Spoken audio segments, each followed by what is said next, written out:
ABM. 3 lettres qui obsèdent, interpellent ou suscitent la curiosité des professionnels du marketing, du commerce et des dirigeants d'entreprise. Derrière ces 3 lettres se cache non seulement une révolution marketing, mais surtout une véritable prise de conscience. La nécessité de proposer une expérience prospect unique. Alors l'ABM, oui, mais pourquoi ? Avec qui ? Comment faire et avec quels outils ? C'est pour répondre à toutes ces questions, et bien d'autres, que l'agence Winband vous propose ABM Experience, le premier podcast francophone autour de l'account-based marketing. Inspirez-vous des retours d'expérience d'invités experts, découvrez des cas d'usage et des exemples concrets de campagne pour vous aider à réenchanter vos relations prospects et clients. Bonjour à tous et bienvenue dans ce premier numéro de ABM Experience, le premier podcast francophone qui parle de l'account-based marketing, ou le marketing des comptes stratégiques en français, proposé par l'agence Winband. Au programme aujourd'hui, nous allons revenir aux fondamentaux pour vous présenter l'ABM, ce que c'est, à quoi ça sert, pourquoi ça doit vous intéresser et comment en savoir plus. Nous aurons également le plaisir de recevoir Gaëtan de Moncuy, responsable de la business unit ABM au sein de l'agence Winband, pour un échange autour de l'importance de l'ABM pour les entreprises. Enfin, nous terminerons cet épisode par les dernières actualités, nouveautés et bonnes pratiques à connaître autour de l'ABM. ABM Experience épisode 1, c'est parti.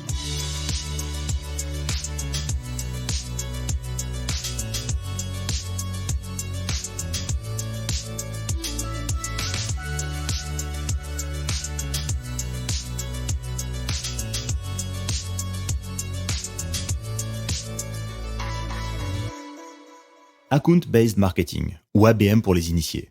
Derrière ce nom un peu mystérieux se cache à la fois une stratégie, une méthodologie, des outils et un état d'esprit qui visent à développer vos ventes. Maintenant que le cadre est posé, on va rentrer un peu dans le détail de manière très concrète. L'ABM est une approche stratégique qui est principalement orientée vers le B2B.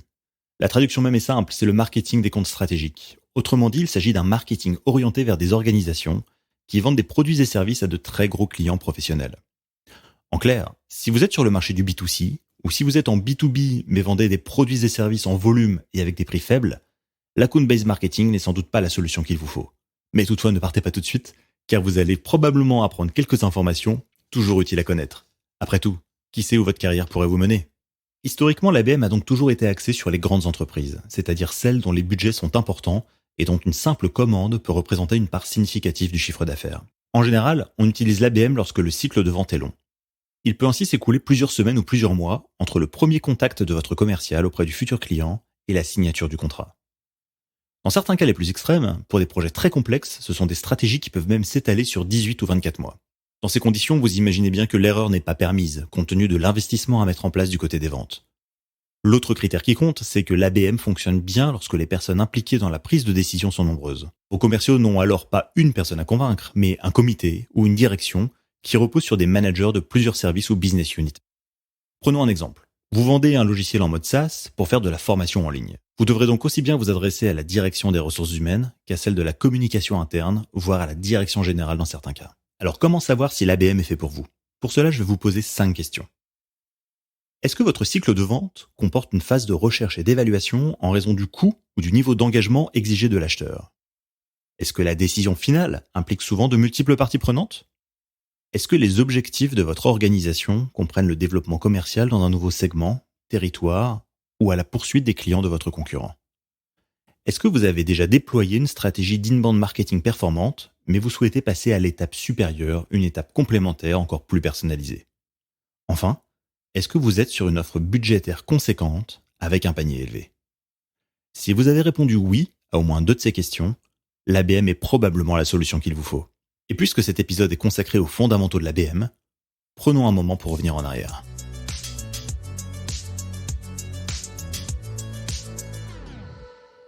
En 1993, la sortie du livre The One-to-One Future de Don Peppers et Martha Rogers fait figure d'oracle dans le petit monde du marketing.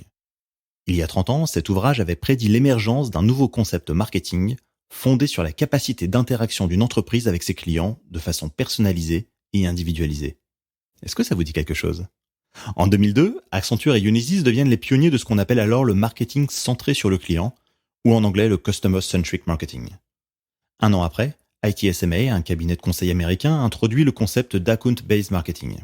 Le marché commence alors son évangélisation et l'ABM déclenche une vague de fonds qui transformera le marketing B2B à jamais.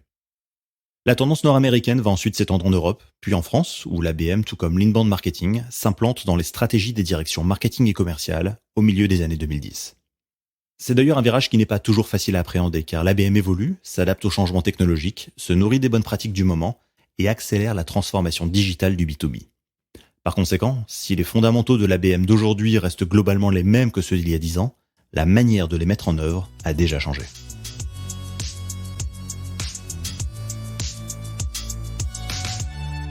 Retour en 2022. Derrière le mot ABM, on retrouve 3 grands types de stratégies sur lesquelles nous reviendrons en détail dans les prochains épisodes du podcast. Le premier, c'est ce qu'on appelle l'ABM one-to-one. C'est une approche de l'ABM qui est utilisée dans le cas où le nombre de comptes clés est généralement inférieur à 30. Les account managers connaissent par cœur le fonctionnement des entreprises clientes, leur processus de décision interne, les membres clés ou influents et les besoins, qu'ils soient exprimés ou non. Le deuxième, c'est l'ABM Light ou one-to-few. C'est un modèle qui se concentre sur un nombre de grands comptes qui varie entre 30 et 100 en moyenne. Il est un peu plus difficile de connaître intimement toutes les entreprises en raison du périmètre d'action plus étendu. Le but est donc de se concentrer sur les problématiques connues et communes et travailler avec des outils adaptés pour détecter et recenser les décideurs des comptes clés tout en automatisant une partie du travail. Le dernier, c'est l'ABM programmatique, également appelé one-to-many. On crée ici un ABM à large spectre en répliquant les bonnes pratiques à des comptes clés pouvant aller jusqu'à 800 ou 1000 clients. L'échelle change. On agit de manière transversale sur une industrie ou un secteur d'activité au sens large, car il est bien sûr impossible de se concentrer sur les clients de manière individuelle. Alors maintenant que les choses sont posées, il faut savoir pourquoi s'intéresser à l'ABM. Et là la réponse est simple, parce que ça marche. Alors je ne vais pas vous abreuver de chiffres, d'autant que vous les retrouvez avec toutes nos sources sur notre site internet, mais voici 3 statistiques qui soulignent l'importance de l'ABM. Plus de 96% des professionnels du marketing B2B déclarent que l'ABM a un impact positif sur le succès de leur stratégie. Pour 97% des marketeurs, l'ABM a un retour sur investissement plus élevé que toutes les autres approches du marketing. Et enfin, les entreprises B2B dont les services commerciaux et marketing sont étroitement alignés ont enregistré sur 3 ans une croissance de 24% de leurs revenus et de 27% de leurs bénéfices. Si l'ABM semble aussi efficace, pourquoi toutes les entreprises en B2B ne sont-elles pas engagées dans cette démarche ? Tout simplement parce que l'ABM est une stratégie et c'est pas une formule magique. Et comme toute stratégie, elle nécessite d'effectuer certains changements ou certains ajustements au sein de votre organisation, ce qui peut prendre parfois un peu de temps. Qui dit changement dit souvent nécessité d'accompagner le changement. Toutes les organisations n'ont pas l'habitude de faire travailler commerciaux et marketeurs main dans la main. En ce sens, la conduite du changement doit intégrer le facteur humain et la dimension culturelle de votre organisation. Il faut accompagner, expliquer, former et surtout expérimenter avant de généraliser. Mais nous aurons l'occasion d'y revenir dans un prochain épisode. Alors pour revenir sur les avantages clés de l'ABM, on peut en définir 5 principaux. Le premier, c'est l'efficacité, c'est-à-dire le potentiel de conversion d'un prospect en client. Pour cela, il faut se concentrer sur la qualité des prospects et des contacts, et non sur la quantité de leads générés. Ce recentrage fait que les ressources internes ne sont pas dispersées, on se concentre uniquement sur un objectif précis, des prospects réellement susceptibles d'acheter votre solution ou de la promouvoir en interne. Le second avantage, c'est l'optimisation de ces conversions, puisque avec l'ABM, les leads sont précis et beaucoup mieux définis. La personnalisation est omniprésente et au moment où l'équipe de vente entre en jeu, les prospects ont déjà été exposés à des contenus très pertinents et sont beaucoup plus susceptibles d'être convertis. Avec un haut degré de personnalisation, l'account-based marketing constitue une stratégie héroïste à fort potentiel. Le troisième avantage est lié à l'alignement. On parle alors de smarketing, qui est un néologisme anglais qui combine les mots sales et marketing. Ce smarketing est indispensable dans le monde de l'ABM. Cela veut dire plus de collaboration et moins de cloisonnement. Les deux équipes doivent travailler en étroite collaboration pour identifier les comptes cibles, élaborer des messages et des tactiques de sensibilisation et suivre les progrès de la campagne. Le quatrième avantage, c'est le retour sur investissement. Toutes les études le prouvent, l'ABM offre un retour sur investissement plus élevé que les autres types de marketing. Et la raison est simple, en se concentrant sur les comptes qui peuvent générer un chiffre d'affaires au cours des prochains mois ou années, vos ressources ne s'épuisent pas sur la génération de prospects à valeur ajoutée faible, voire nulle. Au final, chaque action et chaque tâche s'inscrivent dans un objectif clair et partagé. Enfin, le dernier avantage est surtout pour vos clients. Nous vivons à l'ère de l'infobésité où l'information est présente partout, sur toutes les plateformes, et où les démarchages quotidiens peuvent être très agaçants. Tout comme vous, vos clients sont pressés et ils n'ont pas de temps à perdre. Alors ils apprécient de recevoir un livre blanc qui est orienté sur les problématiques réelles de leur secteur ou de leur métier, en évitant toutes les généralités qu'ils connaissent par cœur. Lorsqu'un commercial ABM contacte un client, c'est presque comme s'il faisait partie de l'entreprise. Il connaît les problèmes, les situations du quotidien, les acteurs clés, et il vient offrir une solution sur mesure. Et ça, c'est une démarche à très forte valeur ajoutée qui vient transformer la relation entre le vendeur et l'acheteur. Et voici maintenant le moment de passer à la seconde partie de notre émission avec l'interview de notre invité.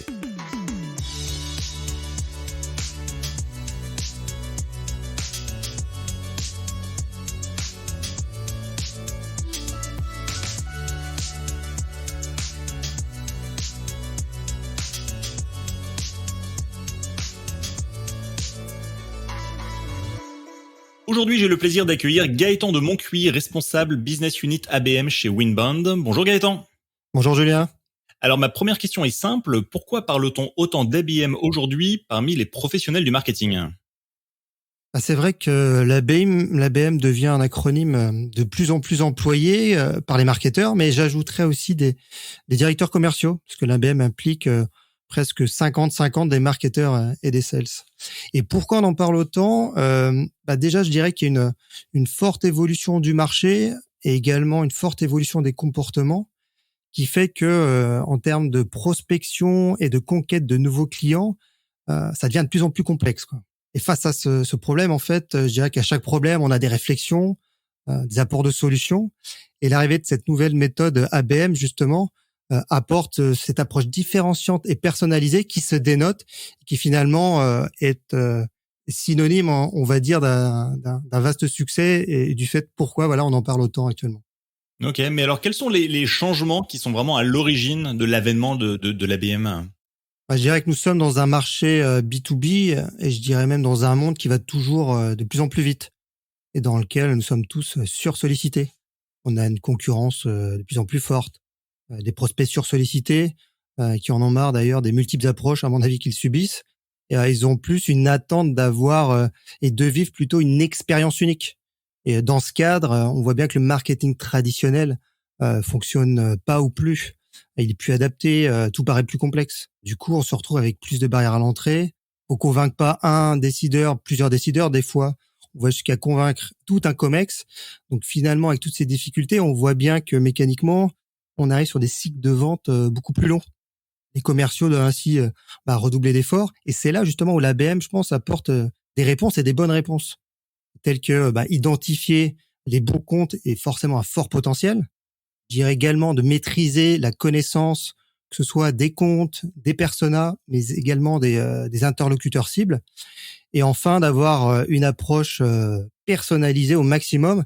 Et donc, au final, ce que je disais, faire vivre une expérience différenciante, unique. Et ça, en appui avec des contenus et des scénarios adaptés. Alors, on a parfois l'impression que l'ABM est un peu compliqué, c'est difficile à mettre en place, c'est surtout réservé aux grands groupes. Qu'est-ce que vous en pensez ? Est-ce que c'est vrai ou est-ce que c'est une légende ? Ouais, c'est vrai. Je pense qu'il y a des préjugés, mais on cible quand même des comptes qui comptent, mais qui comptent financièrement. Et c'est vrai on cible plutôt des grands groupes, des ETI, des belles PME, des entreprises à gros potentiel de business. Mais je dirais par contre, en tant que entreprise qui souhaite faire de l'ABM, on n'est pas obligé d'être soi-même une grande structure. Il faut juste que quand je vends mes services, les paniers moyens soient élevés. Donc on consacre du temps et des moyens sur peu de contacts, mais à fort potentiel. Je prends l'exemple, par exemple, une start-up peut tout à fait mettre en place une stratégie ABM à partir du moment où son panier moyen est élevé. Et pour en revenir sur la complexité, après il y a souvent les acronymes qui peuvent faire peur ou agacent certains, mais l'ABM c'est avant tout du bon sens. C'est quelle expérience je souhaite faire vivre à mon prospect ou à mon client. On est dans une approche directe en ABM. On va chercher le client. Contrairement à l'inbound où on attend plus les leads qui viennent à nous. En ABM, faut être vraiment peut-être exhaustif dans la connaissance des cibles. On s'appuie sur de la data qui finalement est un réel plus pour gagner du temps, trouver les bonnes infos et enfin être dans la stratégie, être vraiment créatif dans sa prise de contact. Est-ce que vous avez des exemples d'entreprises qui ont réussi à mettre en place une vraie démarche d'ABM, des success stories à partager peut-être ? Alors oui, bien sûr, on a pas mal d'exemples, et surtout dans des secteurs d'activité différents, parce que l'ABM se limite pas à un secteur, ça peut concerner tous les secteurs d'activité. Et au sein de Winbound, on a pu travailler avec des sociétés dans l'agroalimentaire, dans le transport, des éditeurs de logiciels SaaS, des solutions cloud, également opérateurs téléphonie ou dans l'industrie. Enfin, en tout cas, quelque chose qui est très important pour moi, c'est que et le point commun qu'ils ont de toutes ces entreprises quand ils initient une démarche ABM, c'est quand ils se lancent d'avoir des prérequis qui sont de vraiment bien identifier les bons comptes à fort potentiel et surtout atteignables, qu'après l'équipe qui est constituée est vraiment dédiée à l'ABM et motivée bien sûr pour avoir une telle démarche aussi personnalisée qu'est l'ABM, et enfin avoir un lien fort entre l'équipe marketing et commerciale qui va vraiment travailler main dans la main de A à Z dans la démarche ABM. Et en tant que responsable donc de la business unit au sein de l'agence Winbound, vous côtoyez des entreprises qui s'intéressent au sujet très régulièrement. Qu'est-ce qu'elles vous disent exactement sur ce sujet? Est-ce qu'elles connaissent l'ABM? Quelles sont leurs craintes ou leurs espoirs? Oui, on voit qu'il y a un véritable intérêt pour cette nouvelle approche ABM. En tout cas, une envie de se lancer si c'est pas encore fait. Je pense que les entreprises aussi ont revu leurs priorités commerciales en recherche de business vraiment sur les top comptes, à la recherche d'efficacité. On parle également de vélocité. Et après, en termes de retour, je pense qu'il y a encore trop d'entreprises qui grillent un peu les étapes et qui au final vont mener une ou deux campagnes d'emailing ou d'automatisation sur les réseaux sociaux, je pense à LinkedIn, et qui n'apportent pas de résultats. Et en fait, ils vont appeler ça de l'ABM. Il faut pas oublier que le succès est vraiment dans la méthode, connaissance des cibles, imaginer créer une expérience unique, ultra personnalisée. Et j'y reviens, et c'est vraiment aussi l'alignement entre les équipes marketing et commerciales qui vont être les clés pour arriver à être performants dans une stratégie d'ABM. Alors on l'a vu dans la première partie de l'émission, les racines, l'histoire de l'ABM, ça vient d'Amérique du Nord. Est-ce que la transposition de cette stratégie auprès d'entreprises françaises nécessite quelques ajustements ou est-ce que c'est finalement assez naturel? Oui, bien sûr. On trouve des spécialités, que ce soit par rapport au marché, mais également culturelles. Aux US, ils sont beaucoup sur le one to few et le one to many. Ils s'appuient beaucoup sur des plateformes telles que Demandbase ou Terminus, alors que en France, je dirais que l'approche est moins frontale, plus feutrée. On parle de plus cousu humain, notamment dans les stratégies de one to one. Et c'est vrai que si je prends le canal, par exemple, pour être plus concret, aux États-Unis, du téléphone, qui est beaucoup plus démocratisé et direct, c'est pas pour eux, on va dire perturbant dans un scénario d'ABM en première étape directement téléphoner. Quand en France, le téléphone, on va le faire en troisième étape. On va plutôt privilégier, par exemple, un envoi offline d'un élément en print. En deuxième, une relance LinkedIn. Et après, troisième, quatrième étape, là, on relance par le téléphone. Donc, en effet, ouais, il y a vraiment des différences entre les deux marchés, même si après, la méthodologie, le cœur reste quand même commun.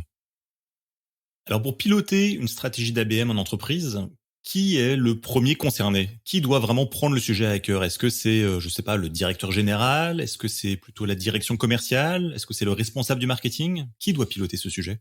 Ah bah, la réponse est pas si simple que ça. Je dirais que les trois peuvent être impliqués, même si la direction générale à degré moindre, c'est moins systématique. La DG, en effet, peut initier une démarche ABM si c'est dans ses axes stratégiques de croissance.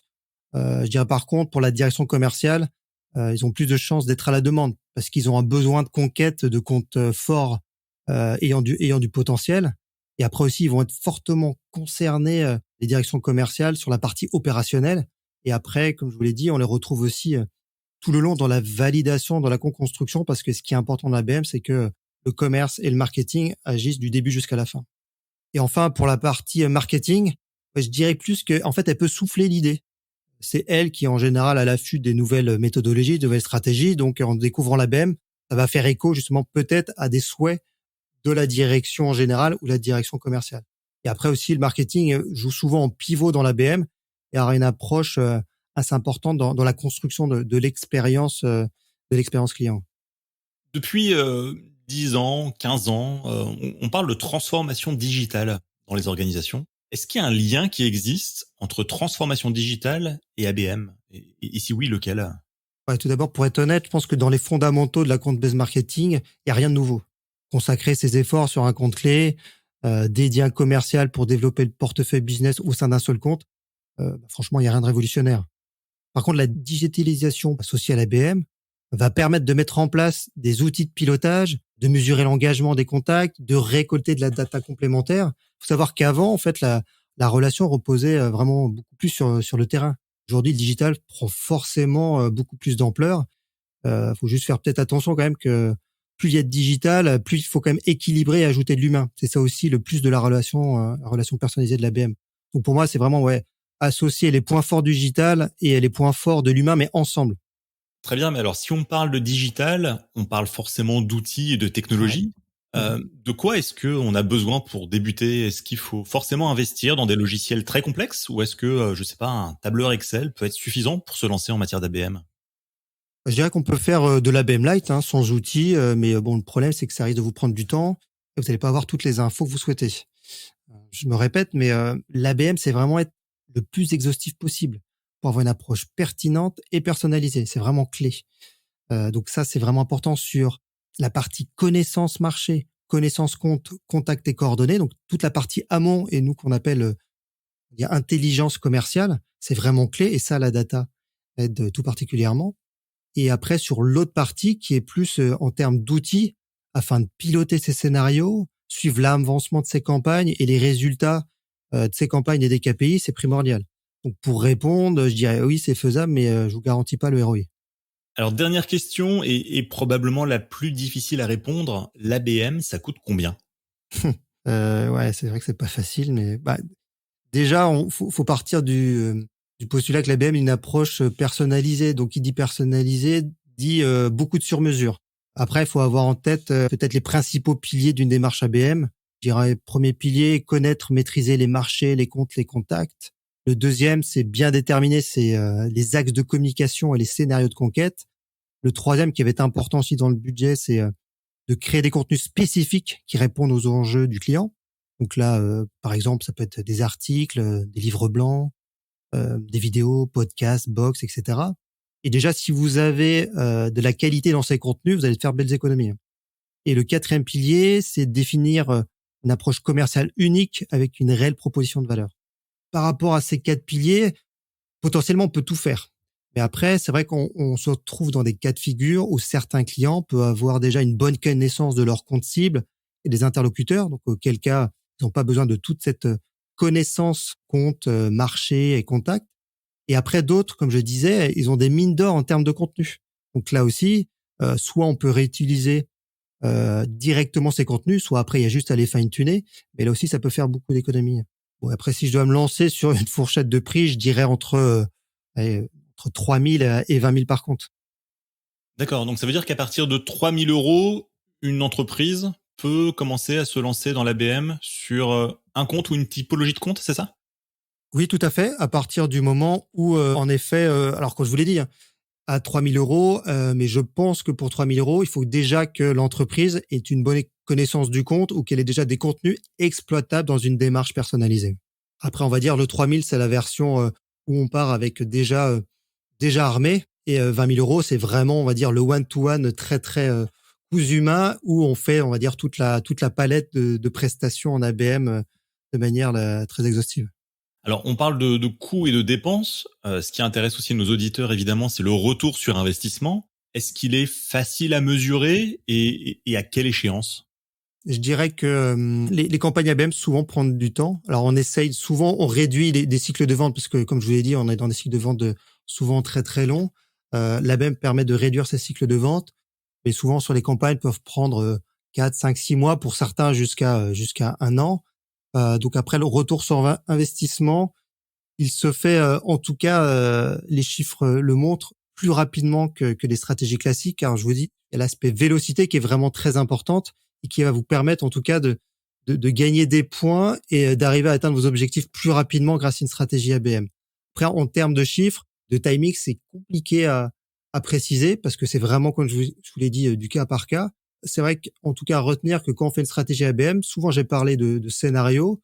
Ce scénario-là, en général, a lieu sur 4 semaines. C'est un premier temps fort, mais ça ne veut pas dire que vous allez atteindre forcément tous vos objectifs. Et après, il y a une continuité dans l'ABM. On parle souvent de temps 2, temps 3, parce que peut-être que quand j'ai fait mon premier scénario, j'ai eu un impact fort, mais c'était pas le moment clé. Et le moment clé, peut-être en temps 2 à 3 mois après, par exemple. Mais en tout cas, tout l'effort que j'ai fait en temps 1 passe pas la trappe. Il a été forcément vu par l'interlocuteur parce qu'on a une approche ultra personnalisée. C'est juste qu'il faut un petit peu plus de temps et continuer à faire de la veille pour essayer d'identifier un petit signaux d'affaires qui va faire que là, je vais faire mouche beaucoup plus rapidement.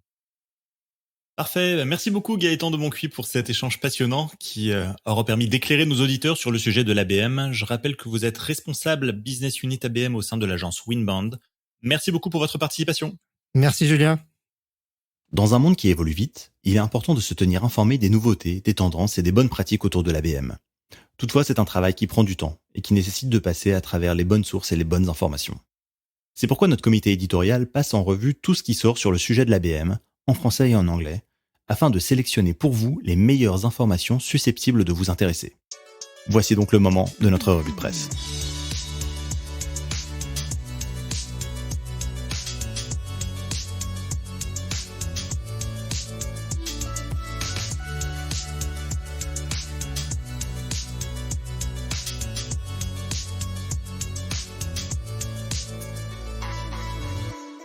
Terminus est un éditeur de logiciels américain qui a publié en septembre 2021 une étude très intéressante sur l'état de l'ABM en Europe. Ce travail de recherche a porté sur 500 professionnels du marketing, des ventes et de la relation client aux États-Unis, au Royaume-Uni, en France et en Allemagne. Il revient notamment sur le décalage entre les entreprises américaines et les entreprises européennes en ce qui concerne l'ABM et en identifiant notamment le RGPD comme l'une des raisons du retard européen. Pour autant, les choses bougent. Et si les entreprises américaines sont nettement plus avancées en la matière, les firmes européennes se donnent enfin les moyens de rattraper leur retard. Ainsi, 41% des entreprises européennes sondées indiquent avoir mis en œuvre une stratégie ABM. Ce rapport souligne aussi le rôle décisif des prestataires externes dans la réalisation et dans la mise en œuvre d'une stratégie ABM en Europe comme aux États-Unis. L'un des auteurs souligne justement avoir été surpris de voir à quel point les entreprises européennes étaient plus désireuses d'adopter ces pratiques que leurs homologues américaines. Et de conclure qu'il fait bon être spécialiste du marketing B2B en ce moment, surtout en Europe.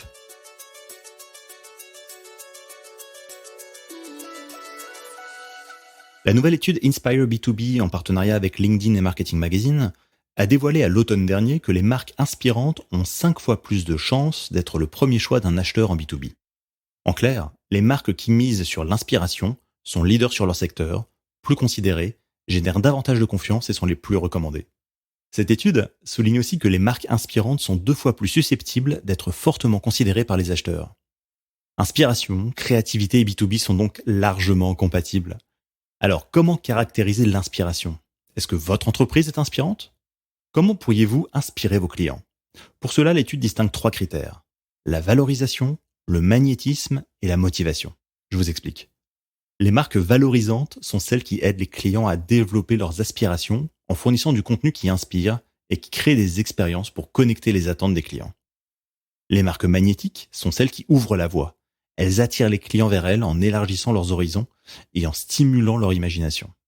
Enfin, les marques motivantes donnent aux clients des informations claires pour prendre les bonnes décisions d'achat. Elles apportent de nouvelles suggestions et font découvrir de nouvelles choses. Derrière cette notion d'inspiration, les meilleures entreprises ne fournissent pas seulement un produit ou un service, elles offrent surtout une expérience et un exemple à suivre. Le podium des 50 marques B2B les plus inspirantes au monde est ainsi occupé par DHL, FedEx et UPS. On peut aussi citer Microsoft, qui arrive en 7e position, Barclays à la 13e place, ou la Banque Royale du Canada à la 18e. À noter malheureusement qu'aucune marque française ne figure dans ce classement. Mais peut-être que la vôtre le rejoindra l'année prochaine. En tout cas, c'est tout ce qu'on vous souhaite. Avec le travail à distance qui devient la nouvelle norme, un nombre croissant d'entreprises organisent des événements virtuels. Vous savez, ce sont ces conférences en ligne, salons ou webinaires. Traditionnellement, ces événements sont des occasions de rencontres, formelles et informelles, et la pause café ou la pause déjeuner permet de mêler l'utile à l'agréable, tout en profitant d'une bonne expérience. Aux États-Unis, il existe une nouvelle tendance qui consiste à déplacer ces instants conviviaux de pause directement au domicile ou au bureau des participants. Ainsi, vous pouvez faire parvenir aux invités de votre événement virtuel quelque chose à grignoter avec l'envoi d'une lunchbox à thème par la poste. Cela permet de combiner un cadeau surprise avec des encas ou des friandises qu'ils peuvent déguster pendant qu'ils sont à votre événement virtuel. Pour donner plus de choix à vos participants, demandez-leur en avance quelles sont leurs préférences gustatives ou personnalisez l'expérience. Certaines entreprises envoient même des plats de restaurants locaux ou des kits de préparation de repas avec des ingrédients soigneusement emballés d'avance. Amenez la convivialité d'un moment gourmand chez vos participants, souligne l'attention portée aux détails pour la création d'une expérience unique dont on se souviendra. La combinaison de l'online et de l'offline est ainsi un des leviers de l'ABM dont nous aurons l'occasion de reparler dans un prochain épisode.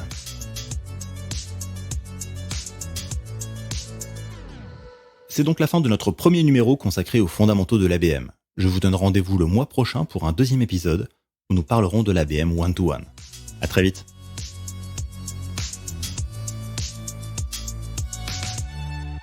Vous souhaitez en apprendre davantage sur l'ABM, alors adhérez à la communauté du club ABM Experience sur abmexperience.fr pour échanger avec vos pairs et participer à des événements exclusifs. Merci de votre fidélité.